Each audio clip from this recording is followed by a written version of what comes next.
안녕하세요.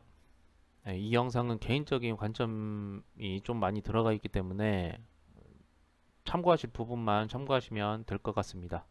어, 중국 소비주로 잘 알려진 한국 화장품, 화장품 관련주에 대해서 좀 알아보도록 하겠습니다. 화장품 관련주는 우선 종목에 따라 실적 그리고 재무 건전성, 이외 등등 잘 파악해야 된다고 저는 생각을 하고요. 이유는 제약바이오 관련주들 못지않게 한국 증권 시장에서 신규 사업으로 새로운 종목이 등장하기도 하고요. 그리고 상장 폐지를 해서 사라지거나 큰 비중의 사업성이 아닌데도 뉴스를 통해서 급등을 탔다가 바로 떨어지는 경우가 많기 때문입니다. 그래서 화장품 관련주들은 종목별 분석이 항상 필요하고요. 최근에 제약바이오 관련주들 중에서 화장품 시장에 뛰어든 회사들도 좀 많기 때문에 추가적으로 새롭게 종목이 종종 올라오기도 합니다. 대장주를 선별할 때는 필히 화장품 관련 사업 부분이 실적에 얼마나 비중을 가지고 반영이 되느냐 안 되느냐 이것이 제일 중요하다고 저는 생각합니다. 또한 화장품 관련주들은 차트상으로 기술적으로 좋다고 하더라도 조건 충족이 되어 있지 않거나 악재가 있는 종목이거나 테마 사이클 흐름이 매우 좋지 않게 흘러가는 경우가 있기 때문에 주의가 좀 필요하죠. 가까운 과거에는 한국은 그 전과 달리 여성만이 화장품을 사용하는 시대가 지났음을 분명히 알 수 있어요. 남녀노소 구분이 없다는 거죠. 나이도 불문하고 자신을 가꾸기 위해서 투자하는 시대가 와 있다는 겁니다. 특히나 여성들의 아름다움을 추구하는 욕구는 오래 전부터 계속되고 있고요. 그래서 화장품에 대한 상업적 노력은 지속적으로 경쟁 시대에 도래했다라고 보여집니다. 그래서 화장품에 대한 제조업, 네, 제조업체들은 요즘에 품질을 높이는 데 좀 기여하고 있다고 보여지고요. 피부에도 좋은 영향을 줘야 되죠. 그래서 피부에 좋은 영향을 미치는 고품질의 상품을 좀 만들어내고 있지 않나라고 생각이 됩니다. 화장품 관련주들은 저의 개인적인 생각에는 일본에 처음 한류 열풍이 시작됐을 때 그때부터 빛을 발했다라고 봐도 무관하다고 생각되고 또 근래에는 중국까지 그리고 동남아 전 세계적으로 한류 열풍이 일어났기 때문에 이에 따른 관심 속 화장품 관련주들이 세계 시장에 뻗어나가고 성장하고 있다는 건 분명한 사실일 겁니다.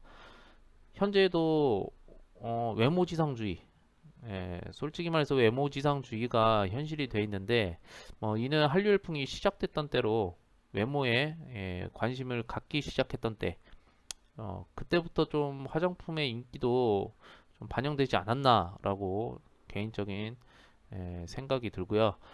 최근에는 중국 시장이 커지고 있으면서 중국의 영향력에 따라서 주가에 반영되고 민감하게 반응하고 있다는 건 분명한 사실이에요.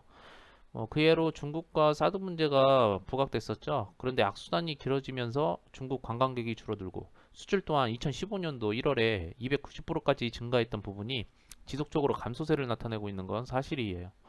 하지만 최근 코로나 이전 한류 열풍이 세계적으로 다시 한번 빛을 보지 않나라고 기대를 했지만 그렇게 빛은 발하는 그런 모습은 못 봤어요. 그러니까 빛발하기 전에 코로나가 터지면서 가라앉았다라고 보여집니다. 그래도 유튜브라는 매체가 한국에서 큰 인기를 나타내죠. 개개인이 너도 나도 할 것 없이 관심을 가지고 얼굴이 나오고 그러는 만큼 전 세계에 이제 개인들이 볼 수 있죠. 한국인에 대해서. 그러다 보니까 화장품, 이 얼굴 화장하는 화장품에 대한 회사들이 매출이 아무리 떨어져도 평균은 유지하지 않을까라고 좀 보여집니다. 그만큼 외모를 또 가꿔야 되죠. 많이 비춰지는 만큼. 다만 중국에 기대고 있는 한국 화장품 업체들 있죠. 대다수이기 때문에 그만큼 수출의 비중이 큰 회사들은 적자를 좀 보여줄 수밖에 없지 않나라고 생각이 됩니다. 그래도 아직은 중국에 반응하는 화장품 관련주는 향후 몇 년은 지속될 거라 생각이 되는데 기복은 당연히 있겠죠. 예, 기복은 있어도 부각은 흘러가면서 한 번씩 보여주지 않을까라는 생각이 됩니다.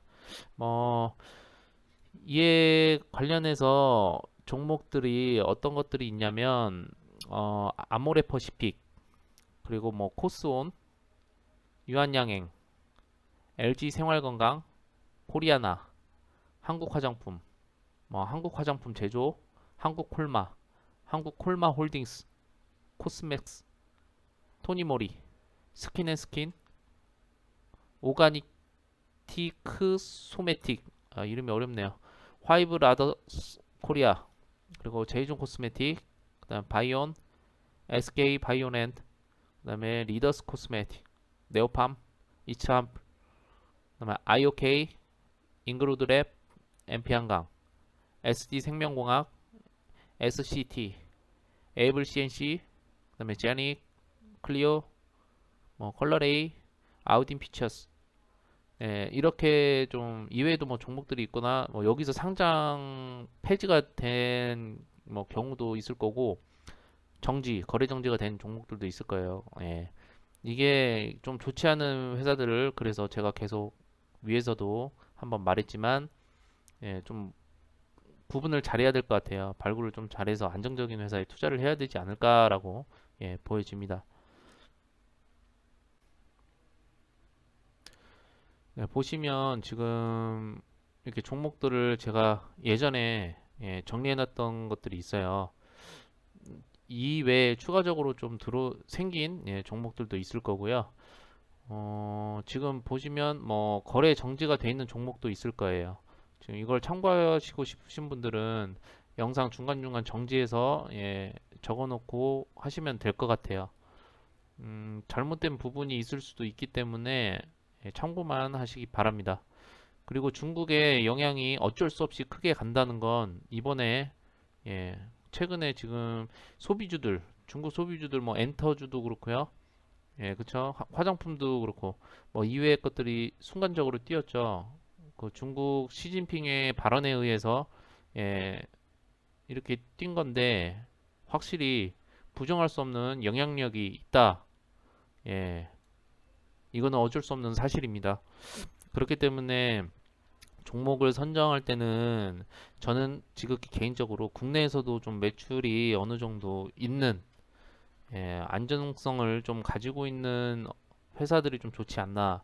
너무 중국에만 기대고 있거나 해외 공략에만 기대고 있고 실질적으로 국내에서는 탄탄하지 않은 기업들이 상장 폐지되거나 뭐 거래 정지되는 경우가 매우 많은 걸로 알고 있어요.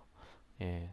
그만큼 투자를 한 만큼 거둬들이지 못하는 건데, 국내에서 좀 탄탄한 기업을 찾는 게 어떤가라고 생각이 되고, 그리고 너무 주가가 저렴한 거는 손 안 댔으면 좋겠어요. 뭐 순간적으로 점핑하는 건 있겠지만, 그래도 안정적이게 계속 쭉 상승 유지를 할 수 있어 줄 만한 종목을 좀 선정하는 게 어떨까라고 생각이 됩니다.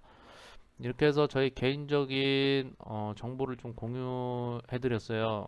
많은 도움이 됐으면 좋겠고요. 예, 이렇게 해서 여기까지 마무리 짓겠습니다. 감사합니다.